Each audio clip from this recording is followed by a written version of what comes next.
Assalamualaikum warahmatullahi wabarakatuh. Alhamdulillah wassalatu wassalamu ala Rasulillah. Asyhadu an la ilaha illallah wa asyhadu anna Muhammadan abduhu wa rasuluhu amma ba'du. Baik, apa kabar sahabat-sahabat dimanapun Anda berada? Alhamdulillah hari ini kita bertemu lagi dengan sosok leader dari bisnis yang berbeda lagi. Kita akan kupas tuntas seperti apa, terus bagaimana visi dan misinya ketika pasca pandemi seperti ini ya. Terus juga nanti ada kebiasaan-kebiasaan unik dan khusus ya di perusahaan beliau, dan subhanallah ini kita sudah agendakan cukup lama ya Ustaz. Luar biasa jadwalnya ya, subhanallah. Baik, kita sapa saja langsung. Apa kabar Ustaz? Sehat? Alhamdulillah. Ini beliau ini panggilannya Kang Ipung, tapi nama lengkapnya nanti beliau yang akan menjelaskan. Beliau kebetulan CEO dari Syamil Group ya. Syamil Group itu seperti apa? Sigma Group apa? Syamil Quran. Syamil Quran ya. Syamil Quran nanti bergerak di bidang apa? Kalau tadi dengar udah ada Qurannya, berarti bergerak di bidang Al-Quran tuh. Ya. Coba kita bahas. Baik Ustaz, apa nih mengganggu jadwalnya nih, mohon maaf. Ustaz sudah berapa lama di perusahaan ini, dan mungkin bisa diperkenalkan Ustaz sedikit saja tentang profil Ustaz Mangga. Bismillahirrahmanirrahim. Assalamualaikum warahmatullahi wabarakatuh. Sahabat sekalian, alhamdulillah, perkenalkan nama saya Arifin Purnomo. Jadi memang teman-teman di Syamil Quran, Ustaz tadi juga panggilannya Ipung. Nah, jadi karena nama panggilan saja supaya lebih ringkas, alhamdulillah saya diizinkan Allah bergabung di Syamil ini dari tahun 2012. Jadi ini tahun ke-8. Tahun ke-8. 8 tahun. Alhamdulillah. Iya. Alhamdulillah, ini menjadi satu tempat baru setelah 8 tahun. Sebelumnya saya aktivitasnya di pegawai negeri saat. Jadi 2000 tahun 98 kami masuk ke Kementerian Keuangan, adik kelasnya Pak Jalal. Gitu ya. Jadi setelah itu 2012 akhir kita bismillah memutuskan untuk menyelesaikan amanah di tempat pekerjaan lama dan bergabung dengan Syamil Quran. Syamil Quran. Alhamdulillah. Baik, 8 tahun. Kalau dengar dari namanya kayaknya dari luar, dari Jawa ya Ustaz? Jawa Barat, Jawa Tengah, Jawa Timur ya Ustaz? Panggilannya bukan Kang Ipung ya Ustaz. Kalau di sini manggilnya Mas Ipung. Mas Ipung salah ya. Dari Jawa. Ustaz, 8 tahun, suka dukanya memimpin selama 8 tahun. Terus mungkin bisa disampaikan pada sahabat bergerak di bidang apa gitu ya. Kalau alhamdulillah sih kalau di rumah saya juga ada nih Syamil Quran. Iya, Al-Qurannya. Cuman mungkin bisa lebih disampaikan kembali gitu biar lebih mengenal kembali. Bergerak di bidang apa. Baik Ustaz. Baik. Bismillah. Jadi kalau ditanyakan Syamil Quran itu sebenarnya satu entitas grup, jadi holding. Ya, holding kalau kita bicara legalnya namanya PT Sigma Examedia Arkan 5. Sigma itu SYGMA, jadi Sigma itu Syamil Group Media. Jadi kita singkat Sigma begitu. Nah, di bawah PT Sigma Examedia Arkan 5 ini ada beberapa anak perusahaan. Jadi dia holding. Nah, secara grup kami ini ada chairman-nya Pak Riza Zakarias.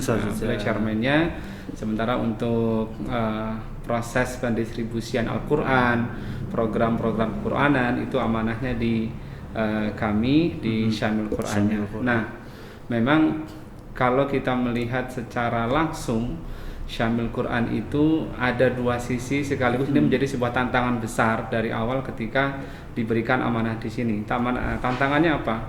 Pertama adalah bagaimanapun entitas ini adalah entitas bisnis, tetapi juga entitas dakwah. Nah, menyelaraskan dua hal ini menjadi sesuatu yang sangat besar begitu.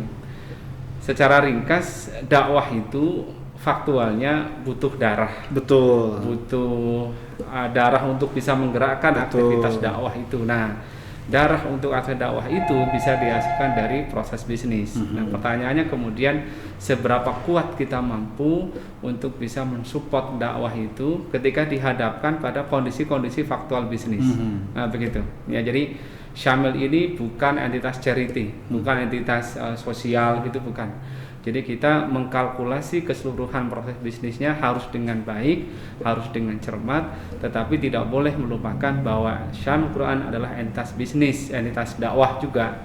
Selain entitas bisnis, entitas dakwah, dan kita mengambil positioning bahwa Syamil Quran itu punya misi terbaik adalah membumikan Al-Quran.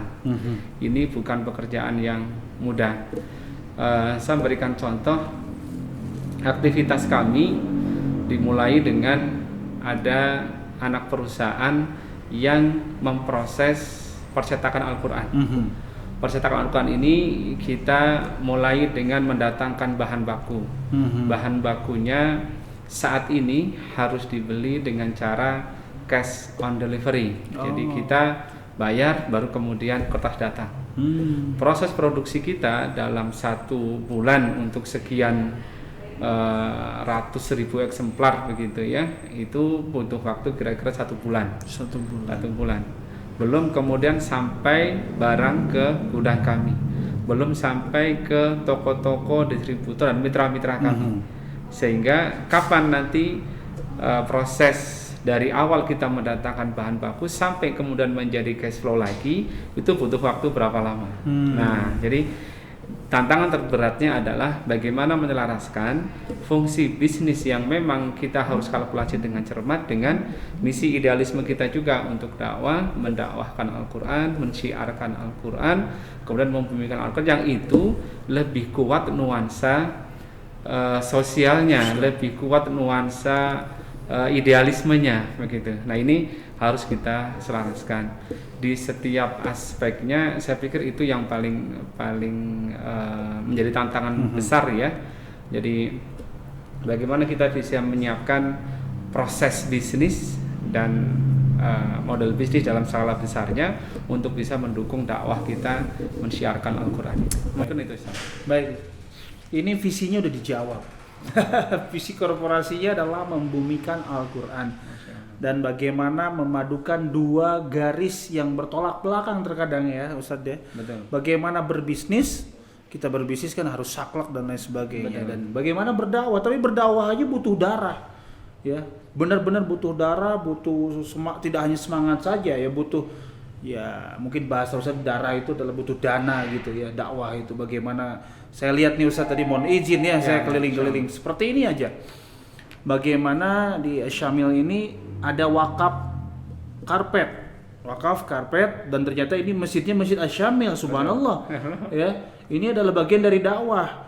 Nah, karpet itu kan harus dibeli ya Ustadz ya. Betul. Nah, itulah bagian mungkin maksudnya darah seperti itu untuk berdakwah ya. Dan memang untuk memadukan 2 hal ini butuh kejelian yang luar biasa, butuh sosok pemimpin yang luar biasa. Alhamdulillah beliau nih kayaknya udah pas banget di sini, 8 tahun nih, tahun ke-8. Kita akan tanya, Ustadz, ada nggak sih sesuatu yang berbeda dari korporasi yang lain? Mungkin di sini kebiasaan corporate culture yang bisa disampaikan kepada sahabat-sahabat sehingga ini mungkin bisa jadi inspirasi, bisa jadi contoh sehingga tadi visi yang tadi itu membumikan Al-Quran ini mudah-mudahan bisa menjadi efek duplikasi ya, dengan hadirnya kita nanti di YouTube nih. Bagaimana Ustaz? Baik, Masya Allah. Jadi satu hal yang juga diingatkan oleh pembina-pembina kami, alhamdulillah kami dibina oleh Profesor Dr. Miftah Farid. Masya Allah. Kemudian untuk aspek bisnisnya kami juga dibina oleh Dr. Oni Syahroni. Masya Allah. Jadi bagaimana nanti setiap akad itu harus sah secara syariah, kemudian tanggung jawab, hak dan kewajiban setiap orang yang terlibat itu betul-betul clear, tidak menyalahi kaidah syariah.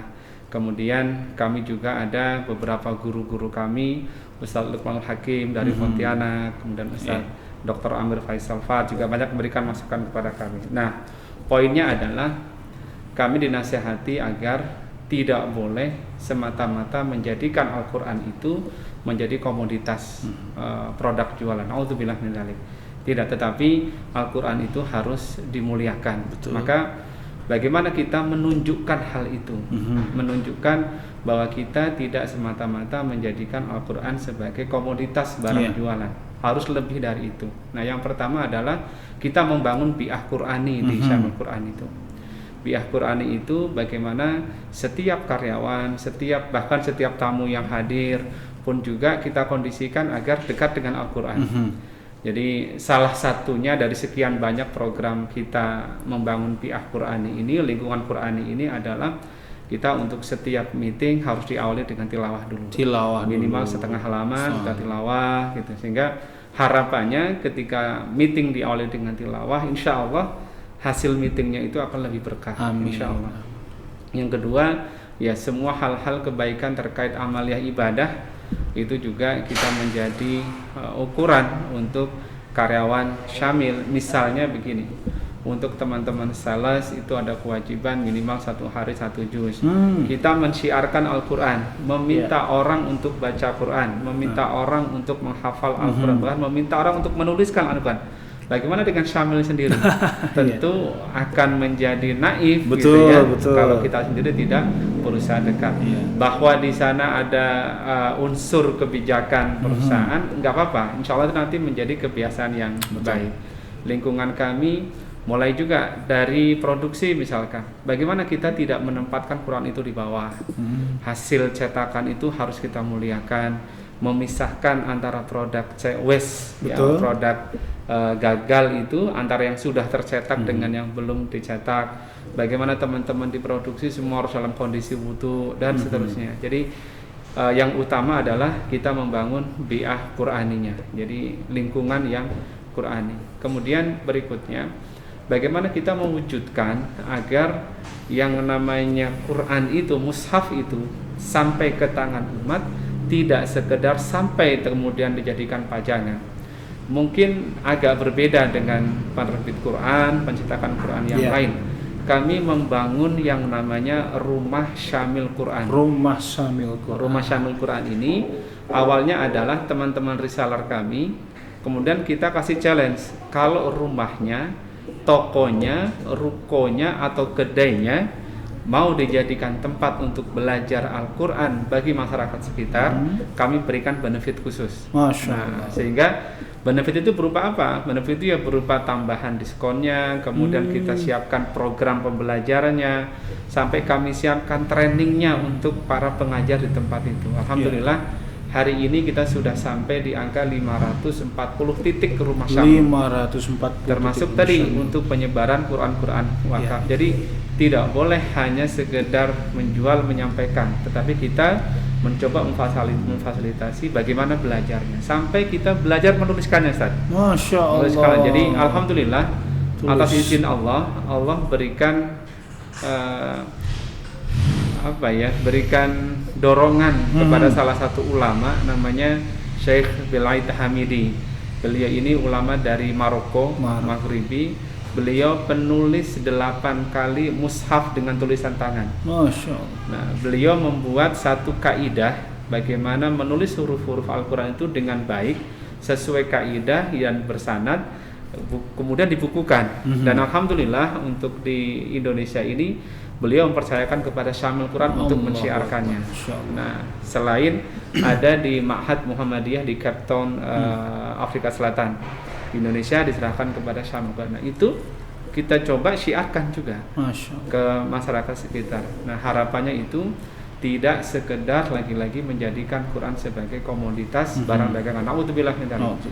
Setelah selesai membaca, menghafal, kemudian kita coba buat program tadaburnya, kita buat program untuk menuliskannya. Kita ingin masyarakat itu menjadi masyarakat yang Qurani. Mulai dari satu rumah Syamil Quran berkembang di masyarakatnya, kemudian berkembang di skala yang lebih besar, dan insya Allah kita mimpi besarnya, Ustaz, cita-cita besarnya mudah-mudahan Allah kabulkan adalah kita ingin membangun peradaban Qurani di Indonesia ini. Amin. Begitu, Ustaz. Baik, panjang lebar.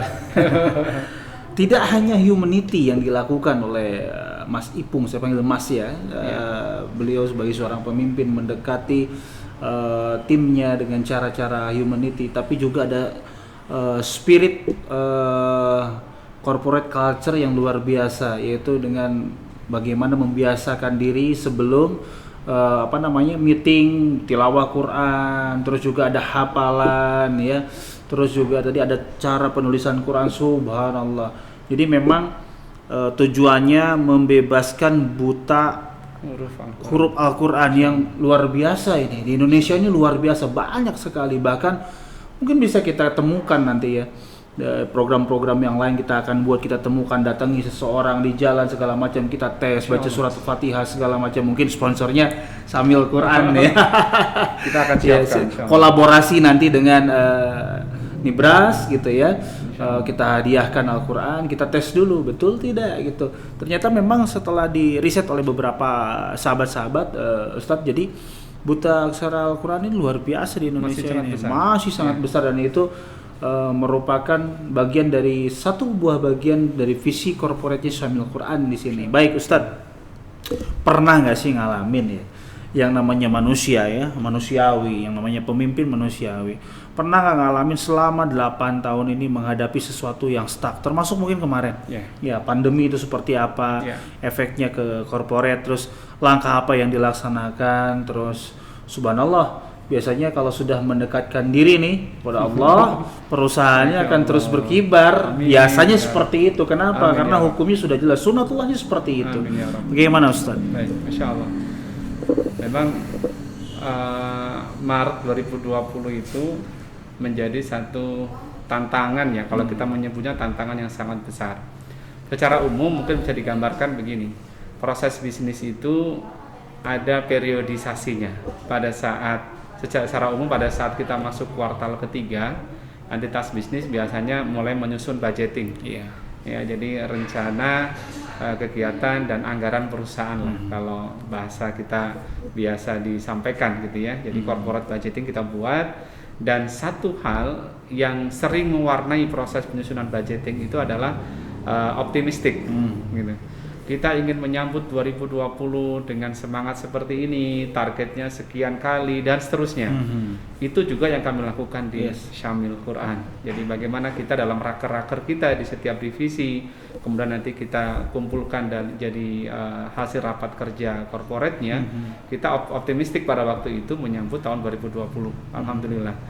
Tetapi masuk ke tahun 2020, kuartal pertama belum selesai, ada hantaman pandemi COVID-19 ini, dan Masya Allah itu menjadi tantangan terbesar kita dalam 8 tahun bersama dengan Syamil Quran ini. Apa yang kita lakukan? Pertama, kita harus menyadari bahwa sebaik apapun kita menyusun sebuah rencana, maka sesungguhnya Allah lah yang maha menentukan rencana. Dan Masya Allah pada waktu itu hadir, maka yang pertama kami lakukan adalah memahamkan diri, menyadari bahwa manusia itu makhluk yang lemah. Kita sudah merencanakan dengan memasang strategi ofensif, jadi kita akan melebarkan ke seluruh Indonesia dan seterusnya dengan semua rencana-rencana baik kita, mengembangkan kemitraan yang sudah ada di Malaysia, di Hong Kong, di Brunei Darussalam, di Singapura, bahkan sampai ke Amerika kita sudah kembangkan ke sana. Kemudian ketika badai datang, maka ada kesadaran bahwa Allah yang maha pembuat rencana. Itu satu dulu, kita harus menyadari betul sebaik apapun rencana bisnis itu, maka kita harus kembalikan kepada Allah, tawakalnya. Nah, yang kedua, tidak melepaskan aspek sunnah kauniyahnya, tidak melepaskan aspek ikhtiar manusiawi kita. Ketika menghadapi pandemi yang kita sudah patok rencana ofensif itu, ya kita harus sadar prosesnya kita tidak mengetahui dalam 3 bulan, 6 bulan ke depan pandemi ini akan seperti apa. Maka kami mengubah strategi. Awalnya kita ofensif, kita mengubah strategi dengan survival mode gitu. Pokoknya kita harus bertahan. Itu di awal Maret. Setelah dapat kabar dan setelah kita pokoknya harus bertahan dulu minimal di 3 bulan, April, Mei, Juni. Dengan cara apa? Dengan cara kita menjadikan cash flow itu menjadi lokomotif kita. Semua program-program yang berbasis biaya tinggi, kemanfaatannya secara ekonomi juga secara bisnis dirasa masih kurang, kita akan hentikan. Pokoknya kita harus bertahan dulu, terutama di 3 bulan itu. Maka memang ada hal-hal yang menjadi kurang nyaman, baik di internal maupun di eksternalnya juga.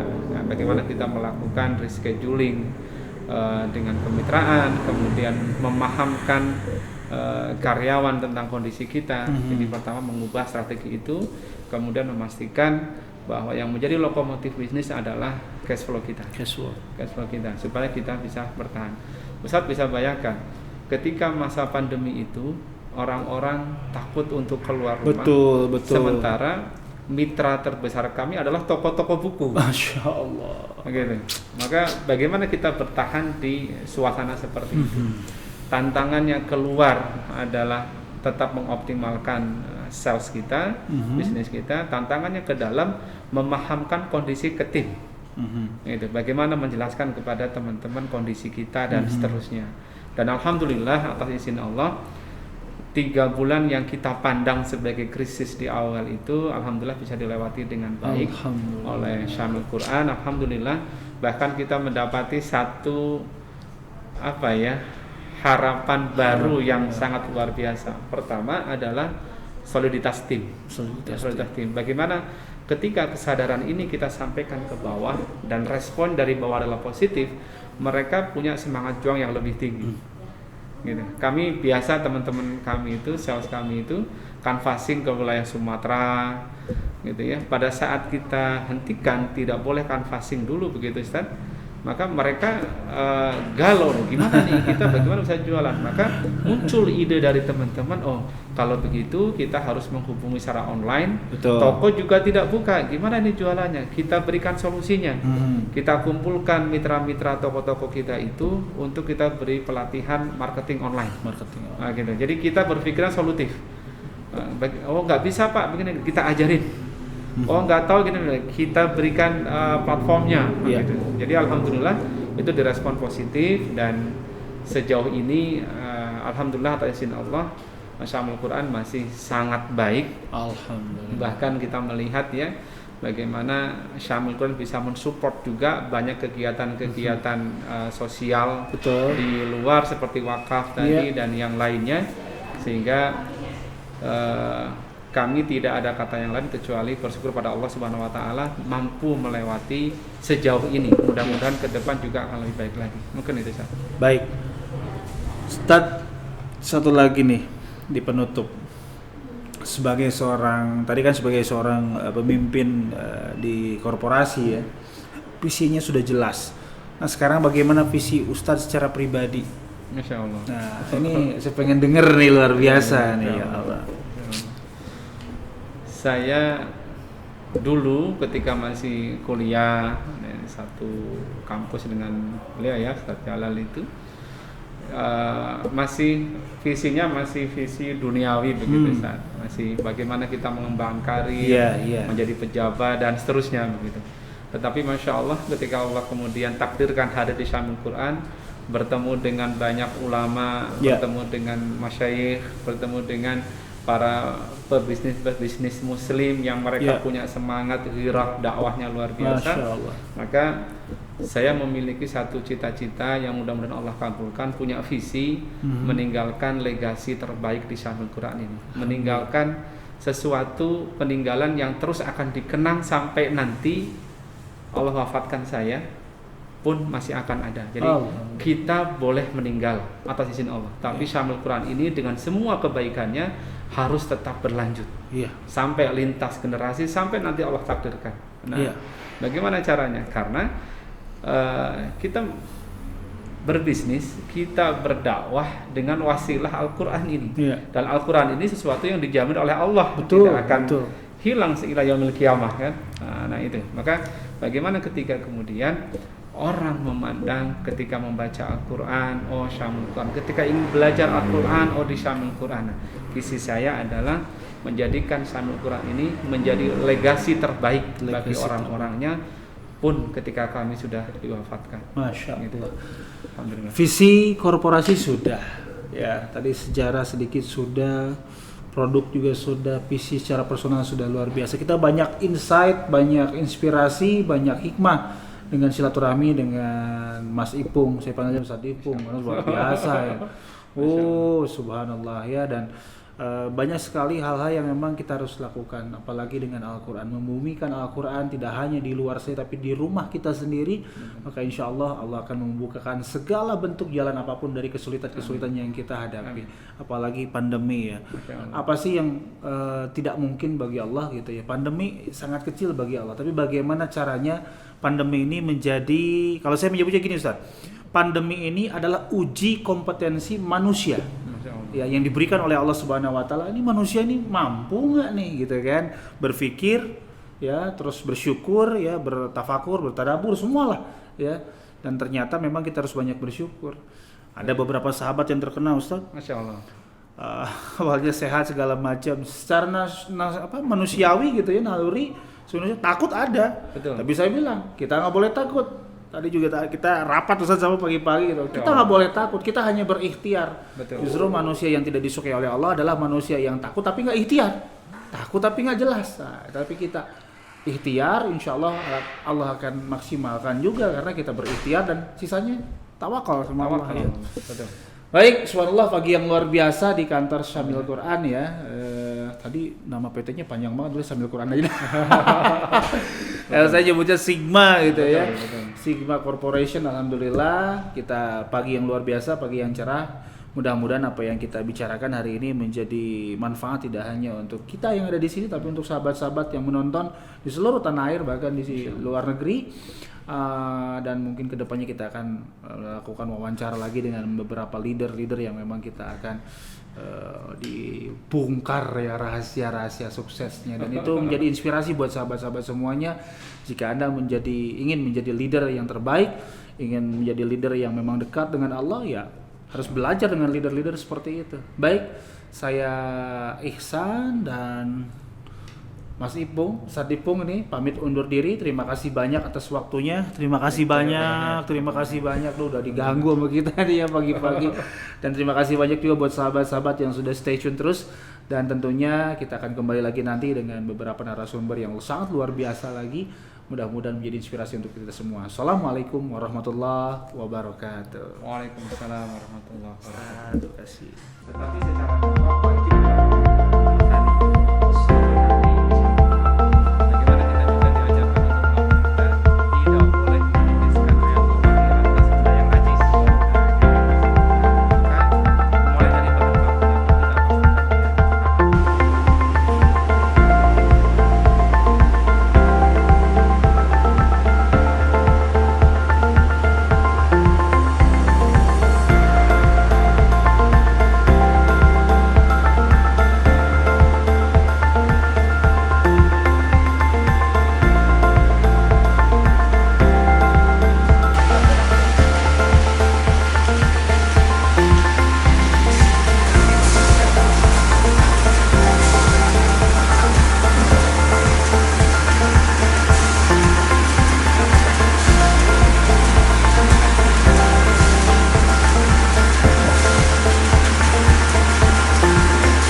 Alhamdulillah sahabat, ini dapat hadiah, masya Allah. Hadiahnya jelasin dulu ah, aku salah saya ngomong. Mana Ustaz? Ini mushaf Rasam Utsmani standar Madinah. Masya Allah. Yang alhamdulillah tasihnya dari Daulah Kuwait, persetujuannya dari Al Azhar Kairo, dari Kementerian Wakaf Suriah, Yordania dan Kuwait sendiri.